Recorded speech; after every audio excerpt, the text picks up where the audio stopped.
Luxury শহর Dubai, কিন্তু এখন দুবাইয়ের অতি ধনীরা যে কোনো উপায়ে এই চোখ ধাঁধানো বিলাসবহুল শহরটি ছাড়তে শুরু করেছেন।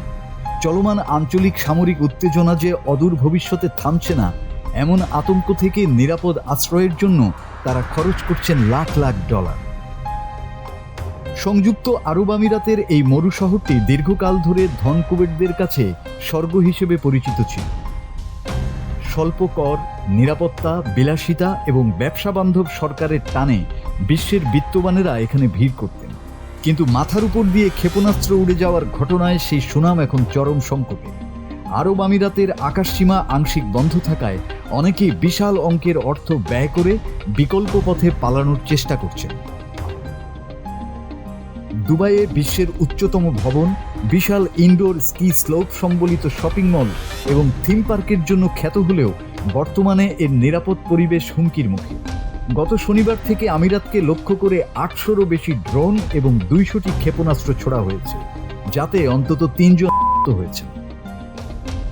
ব্রিটেন ও জার্মানির মতো দেশগুলো তাদের নাগরিকদের ওমান থেকে সরিয়ে নেওয়ার জন্য বিমান পাঠাচ্ছে।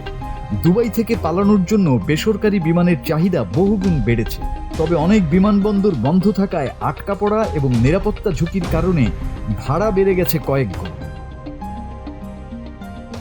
মাস্কাট রুটে মানুষের এত ভিড় যে আমিরাত সীমান্ত পার হতে ৩ থেকে ৪ ঘন্টা অপেক্ষা করতে হচ্ছে। পশ্চিমা বিত্তবানদের মধ্যে ব্যক্তিগত গাড়িতে করে সৌদি আরব যাওয়ার হিড়িক পড়েছে, তবে অনেকের জন্য সৌদি আরবের ট্রানজিট ভিসা জোগাড় করা চ্যালেঞ্জিং হয়ে দাঁড়িয়েছে। অন্যদিকে সাধারণ প্রবাসীদের জন্য এই যাত্রা আরও কঠিন। নাম প্রকাশে অনিচ্ছুক এক ব্রিটিশ প্রবাসী জানান, অন্তঃসত্ত্বা স্ত্রী ও ৩ বছরের সন্তানকে নিয়ে মাস্কাট থেকে সাধারণ বিমানের টিকিট পাওয়াই এখন অসম্ভব হয়ে পড়েছে। টিকিটের দাম আকাশচুম্বী এবং বুকিং করার মুহূর্তে আসন শেষ হয়ে যাচ্ছে।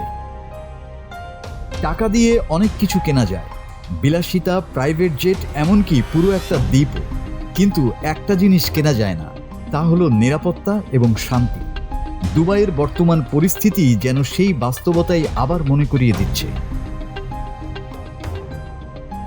মাসুদ হাসান, বাংলা টিভি।